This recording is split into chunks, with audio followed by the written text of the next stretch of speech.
بسم اللہ الرحمن الرحیم۔ ایھا الاخوۃ الکرام، السلام علیکم ورحمۃ اللہ وبرکاتہ۔ آپ سبھی دوستوں کی خدمت میں میرا پیار بھرا عید الاضحیٰ مبارک۔ اللہ سے دست بدعا ہوں کہ یہ عید الاضحیٰ ہمارے لیے خوشحالی، امن و امان اور شادمانی کا پیغام لکھ رہا ہے۔ عید الاضحیٰ کو عید قربان بھی کہا جاتا ہے، بقر عید سے بھی تعبیر کیا جاتا ہے اسے، اور جہاں تک اس دن کا تعلق ہے یہ قربانی کا دن ہے، اور قربان کہتے ہیں جانور ذبح کرنے کو جو اللہ کے نام پر اس کی خوشنودی حاصل کرنے کے لیے عید الاضحیٰ کے دن کیا جائے۔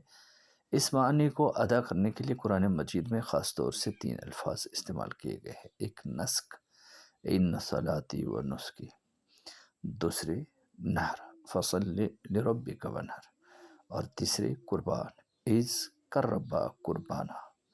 نسک کے متعدد معنی ہیں: زاہد بننا، عبادت کرنا، نظر ماننا، قربانی کرنا، اور نہر کے معنی ہیں جانور ذبح کرنا۔ قربانی کے اصل معنی تو تقرب اور نزدیکی کی ہے، مگر اس نزدیکی اور تقرب اللہ کا اہم ذریعہ قربانی ہے، کا وہ جان و مال کی ہو یا نفس اور وقت یا کسی اور چیز کی۔ اور رہی بات مروج قربانی کی، اور مروج قربانی اسی کا ایک اہم حصہ ہے۔ قرآن مجید سے معلوم ہوتا ہے کہ قربانی کا سلسلہ ابتدائے آفرینش سے ہی جاری ہے، اور تمام امتوں میں قربانی کا تصور ملتا ہے۔ یہ الگ بات ہے کہ طریقہ قربانی الگ الگ رہا ہو۔ سورہ الحج آیت 34 میں واضح ہے: وَلِكُلِّ أُمَّةٍ جَعَلْنَا مَنسَكًا لِيَذْكُرُوا اسْمَ اللَّهِ عَلَىٰ مَا رَزَقَهُم مِّن بَهِيمَةِ الْأَنْعَامِ، اور ہر امت کے لیے ہم نے قربانی کا ایک طریقہ مقرر کر دیا تاکہ وہ ان جانوروں پر اللہ کا نام لیں جو اس نے انہیں بخشے ہیں۔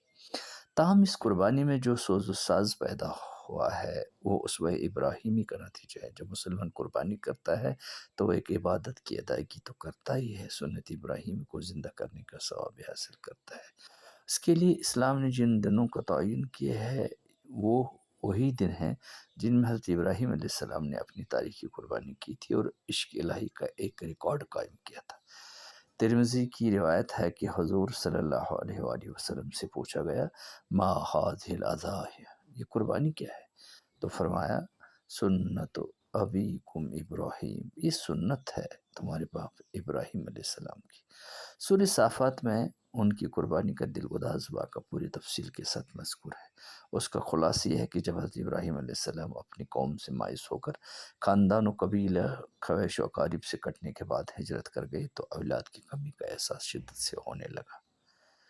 آپ نے بارگاہ خداوندی میں اولاد صالح کی دعا کی۔ کہتے ہیں نا کہ کسی اردو شاعر نے کہا ہے: ضعف پیری پڑ گیا، جوش جوانی گھٹ گیا، اب عصا بنوائیے نخل تمنا کاٹ کر۔ اسی مد کے تحت ابراہیم علیہ السلام نے بھی بارگاہ عزتی میں دست مبارک دراز کیے اور اولاد صالح کی فریاد کی، چنانچہ آپ علیہ السلام کی دعا قبول کر لی گئی اور آپ کے گھر حضرت اسماعیل علیہ السلام پیدا ہوئے، جس کے لیے اللہ نے کہا: فَبَشَّرْنَاهُ بِغُلَامٍ حَلِيمٍ۔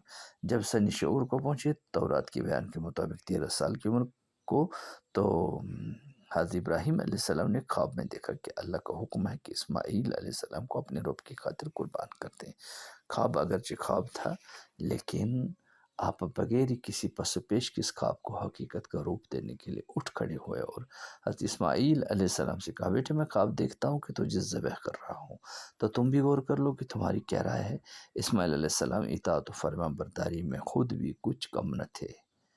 بولے: ابا جان، جس کا آپ کو حکم دیا گیا ہے اس کو فوراً کر گزریے، انشاءاللہ آپ مجھے پورے طور پر ثابت قدم پائیں گے۔ پھر ہوتا یہ ہے کہ جب بوڑھا باپ نوجوان بیٹے کو ذبح کرنے کے لیے تیار ہو جاتا ہے، چھری نکال لیتا ہے اور آستین چڑھا کر بیٹے کو پیشانی کے بل پچھاڑ دیتا ہے، پھر پورے شور کے ساتھ بیٹے کی گردن پر چھری چلانے کا ارادہ کرتا ہے، تو اتنے میں غیب سے آواز آتی ہے: ابراہیم علیہ السلام، تم نے اپنا خواب سچا کر دکھایا، بے شک یہ کھلا ہوا امتحان تھا۔ ہم نے اس کو ایک عظیم قربانی کے عوض چھڑا لیا، اور ہم نے اس کی ملت پر پچھلوں میں ایک گروہ چھوڑا جو اس کی سنت کو زندہ رکھے۔ یہاں گائے اور دمبے کو ذبح کرنے کا حکم نہیں ہے، بلکہ اسی لخت جگر کو ذبح کرنے کا حکم ہے جو آپ علیہ السلام کی دینی عارضوں اور پہم دعاؤں کا نتیجہ تھا۔ یقیناً ایک بہت بڑی آزمائش تھی جس پر پورا اترنا ہر شخص کی بس کی بات نہیں، اسی لیے تو قرآن نے اس کو ایک بڑی امتحان سے تعبیر کیا، اور اس کے بدلہ میں اللہ نے ان کے پاس قربانی کے لیے ایک جانور بھیجا۔ یہی اسوہ آج تک ہمارے لیے نمونۂ عمل ہے۔ کوئی پوچھ سکتا ہے کہ آخر قربانی کا مقصد کیا ہے؟ ظاہر ہے محض خون بہا دینا اور جانور کو ہلاک کر دینا کوئی اہم عبادت کیسے تصور کی جا سکتی ہے؟ چنانچہ وہ حضرات جو قربانی کی حقیقت اور اس کی روح سے ناواقف ہیں عموماً اس قسم کے اعتراضات کرتے ہیں۔ آئیے میں آپ کو مختصر الفاظ میں بتاتا ہوں کہ قربانی کا حقیقی مقصد کیا ہے۔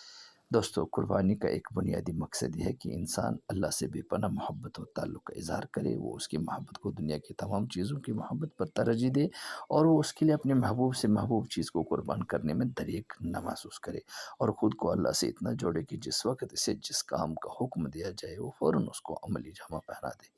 ابراہیم علیہ السلام کو اسماعیل علیہ السلام کی قربان کرنے کا جو حکم دیا گیا تھا، اس کا مقصد اس کے علاوہ کچھ اور نہ تھا۔ جب تک انسان اپنے آپ کو اس مرحلہ تک نہیں پہنچاتا، اس وقت تک اس کا ایمان مکمل نہیں ہو سکتا اور اس کے اندر ایمان کی حلاوت پیدا نہیں ہو سکتی۔ ایمان کے لیے شرط ہے ان یکون اللہ و رسول احب الیہ مما سواہما، اللہ اور اس کا رسول صلی اللہ علیہ وآلہ وسلم انسان کی نظر میں ساری دنیا سے محبوب ہو جائے۔ بخاری کتاب الایمان۔ دوسرا مقصد قربانی کا ہے کہ جانور کے ذبح کرنا تو صرف ایک علامت ہے، اصل قربانی تو نفس کی ہے۔ آدمی نے خود کو کتنا پاک کر لیا، خدا تک پہنچنے میں کوئی چیز حائل تو نہیں، وہ غیر اللہ سے بالکل کٹ چکا یا نہیں، اس میں اللہ سے قریب ہونے اور اس کی راہ پر اپنا سب کچھ قربان کرنے کا جذبہ بیدار ہوا یا نہیں، اس نے اپنے آپ کو دامن میں چھپے ہوئے شیطان سے نجات دلایا یا نہیں، اس نے اپنے کعبے دل کے لاتمنات کو توڑا کہ نہیں۔ اگر قربانی کرنے کے بعد بھی انسان ان برائیوں سے پاک نہیں ہوا کہ وہ اللہ کے علاوہ دوسری باطل طاقتوں پر بھی اعتماد کرتا ہے، وہ غیر اللہ سے بھی مدد چاہتا ہے، وہ اللہ کے احکام کی پابندی بھی نہیں کرتا، اس کے دل میں اسلام پر پورے طور پر عمل پیرا ہونے کا جذبہ بھی نہیں ہے، تو ظاہر ہے ایسی قربانی کیا کام آ سکتی ہے، کیونکہ اللہ تعالیٰ قربانی کے جانور اس کے خون کو نہیں دیکھتا، وہ تو دراصل حسن نیت، تقوی، پاکیزگی اور سپردگی کو دیکھتا ہے، جیسا کہ ارشاد فرمایا ہے لن ینال اللہ لحومها ولا دماؤها ولکن ینالہ التقوی منکم، سورہ الحج آیت 37۔ اللہ تک تمہارے جانوروں کا گوشت اور خون نہیں پہنچتا، لیکن تقوی ضرور پہنچتا ہے۔ یہی وجہ ہے کہ جب قربانی کا وقت آتا ہے تو بندہ پوری عاجزی اور انکساری کے ساتھ اس بات کا اقرار کرتا ہے کہ خدا ہی کے لیے سب کچھ ہے، وہی آسمان و زمین کا پیدا کرنے والا ہے، وہی حاکم اور مختاری کامل ہے، اسی کے قبضے قدرت میں سب کچھ ہے، ہم اسی کے حکم کے پیرو ہیں، میری نماز، میری قربانی، میرا مرنا، میرا جینا، سب کچھ اللہ ہی کے لیے، اس کا کوئی شریک کار نہیں، اسی کا مجھے حکم ہے اور میں پہلے سے تسلیم خم کرنے والوں میں سے ہوں۔ تیسرا مقصد ہے کہ انہی دنوں حجاج کرام منا میں آیا میں تشریف گزارتے ہیں اور طواف و قربانی کرتے ہیں، اور عام مسلمان اپنے گھر میں قربانی کرتے ہیں، تو گویا یہ اس بات کا اعلان ہوتا ہے کہ ہم حالت حج میں نہیں ہیں، مگر حاجیوں کے شریک حال تو ضرور ہے۔